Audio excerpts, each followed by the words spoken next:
प्रणाम साथियों। कल हाथरस में एक सत्संग के दौरान सैकड़ों लोगों की जानें चली गई। मैं उसके प्रति अपनी श्रद्धांजलि अर्पित करता हूँ, लेकिन बड़ा सवाल ये है कि आखिर ऐसी घटनाएं होती क्यों हैं? बगैर किसी पुख्ता इंतजाम के आखिर क्यों इतने बड़े समागम की इजाज़त दी जाती है? दरअसल भारतीय जनता पार्टी की सरकार या और भी राजनीतिज्ञों के लिए ये बाबा एक वोट बैंक की तरह काम करते हैं। और भारतीय जनता पार्टी तो खुद चाहती है कि अंधविश्वास फैले, जनता इन्हीं चीज़ों में भूली भटकी रहे ताकि उनका हिंदुत्व वाला वोट बैंक सुरक्षित रहे।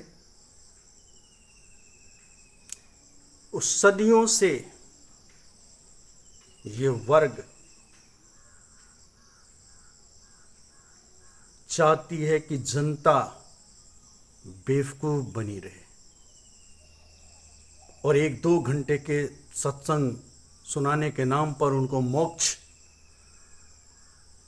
प्राप्ति जैसे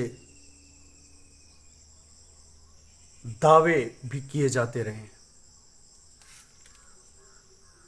और ये दावा किया जाता है कि आप सत्संग सुनेंगे तो आपके सारे दुख दर्द समाप्त हो जाएंगे, धन की वर्षा होने लगेगी। ऐसे तमाम दावे इन महात्माओं के द्वारा किया जाता रहा है, फर्जी महात्माओं के द्वारा। महात्मा तो गांधी जी जैसे लोग होते हैं, महात्मा तो बुद्ध होते हैं, तमाम फर्जी। और भाजपा के शासन में तो ऐसे फर्जी नेताओं की बाढ़ है, खुली छूट है। बाबा राम रहीम को पैरोल मिल जाता है। तो ये तो सरकार चाह रही है। और बड़ा आश्चर्य यह होता है कि भोली भाली जनता भी वो 2 घंटे के सत्संग के लिए ना जाने कितनी भीड़ लगा के उमड़ जाती है, ये जानते हुए, ये देखते हुए भी कि लगातार इस तरह की घटनाएं हो रही हैं। उन्हें लगता है कि सत्संग एक बार सुन लेंगे तो उनको मुक्ति मिल जाएगी। अरे भाई, ऐसा कुछ नहीं होने वाला है, और तो और जान गंवाना पड़ता है।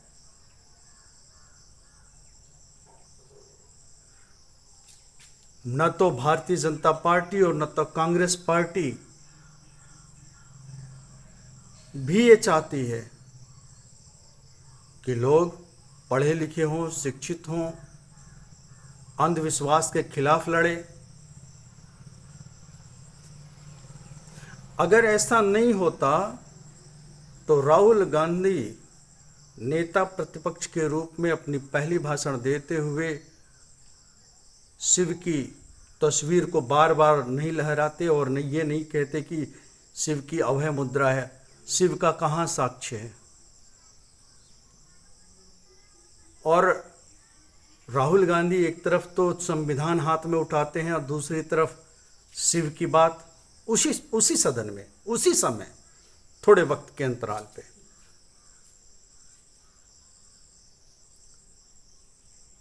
और संविधान निर्माता बाबा साहब भीमराव अम्बेडकर ने तो अपने लोगों को ये बार बार शपथ दिलाते थे और प्रतिज्ञा लेने को कहते थे कि प्रतिज्ञा लो कि ब्रह्मा विष्णु महेश को भगवान नहीं मानेंगे, उसकी पूजा नहीं करेंगे। ये महेश वही शिव हैं जिसकी तस्वीर बार बार लहरा रहे थे राहुल गांधी। हम तो समझते थे कि राहुल गांधी एक मजबूत नेता होंगे, लेकिन वो तो डरा हुआ व्यक्ति निकला। मोदी के हिंदुत्व के नैरेटिव से डरा हुआ व्यक्ति एक दूसरा हिंदुत्व के गेम खेलने पर उतारू है।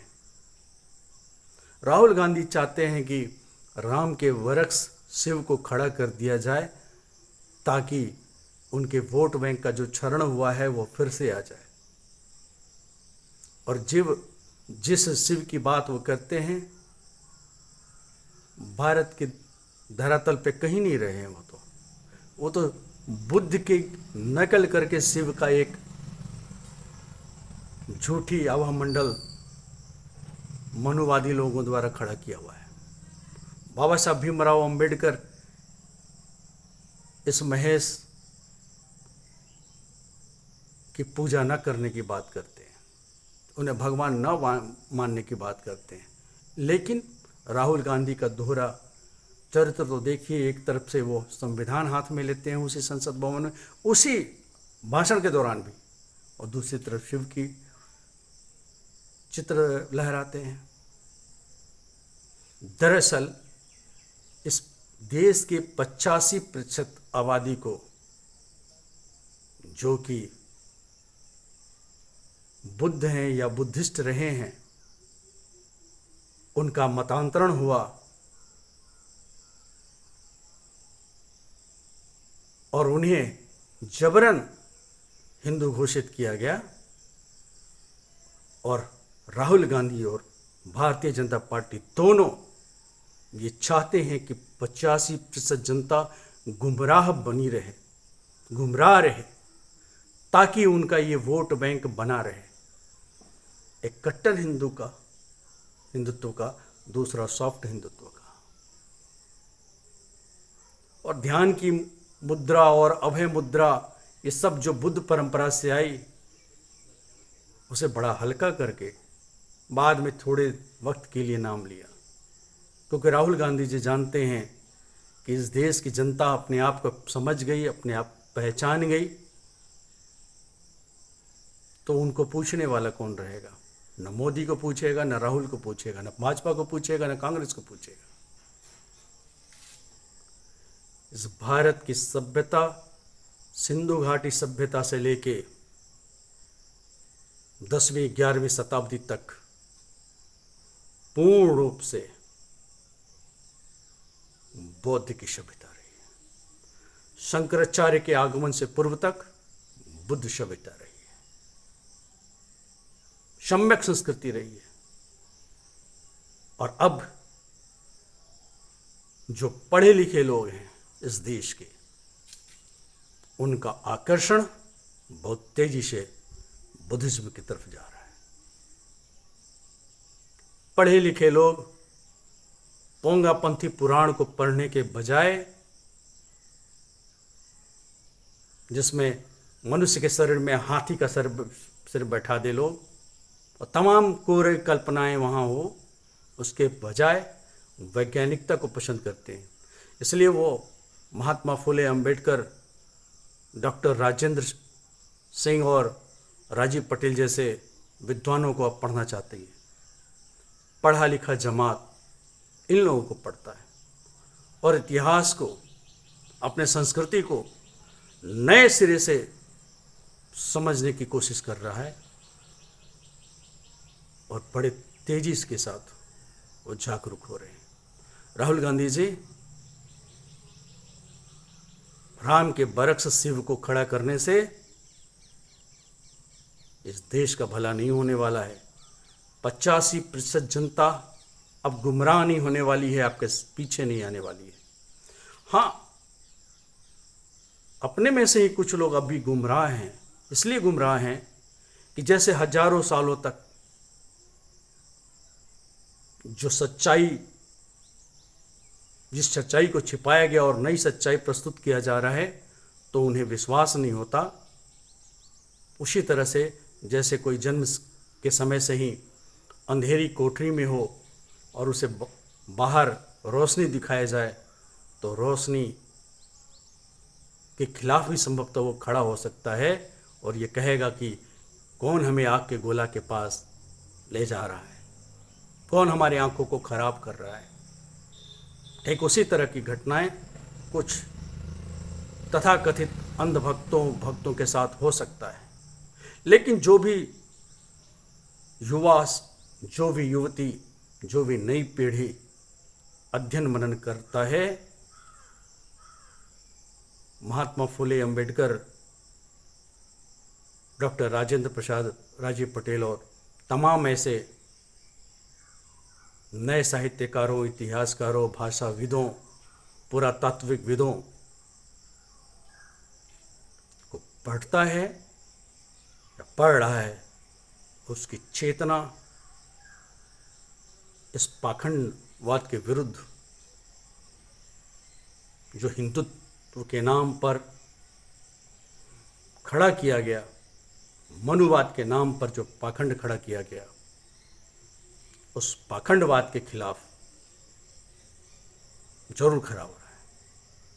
और जब तक ऐसे पाखंड के खिलाफ आप खड़े नहीं होंगे, हाथरस जैसी घटनाएं जहां पाखंड प्रवचन, मैं उसे प्रवचन नहीं पाखंड वचन कहता हूं, पाखंड वचन सुनने के लिए हजारों हजारों की संख्या में भीड़ इकट्ठा हो जाती है और अपनी जान गंवा बैठती है, उस तरह की हादसाएं बंद होंगी। और ये मैं मानता हूं कि इस कल की घटना के लिए भारतीय जनता पार्टी की प्रदेश सरकार जिम्मेवार है। उन्हें अपनी जिम्मेवारी लेनी चाहिए। जिम्मेवारियों को सिर्फ अफसरों पे, नौकरशाहों पे छोड़ने से काम नहीं होगा। आपको अपने विचारधारा को भी जिम्मेदार ठहराना पड़ेगा। लोगों को अंधभक्त बनाने के लिए इतना भीड़ इकट्ठा कर लेते हैं।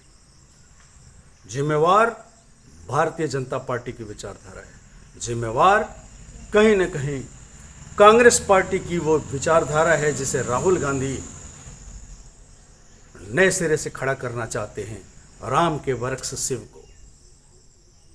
दोनों हिंदुत्व का कार्ड खेल रहे हैं। एक डायरेक्ट कहता है वो खेल रहा है, दूसरा ये कह के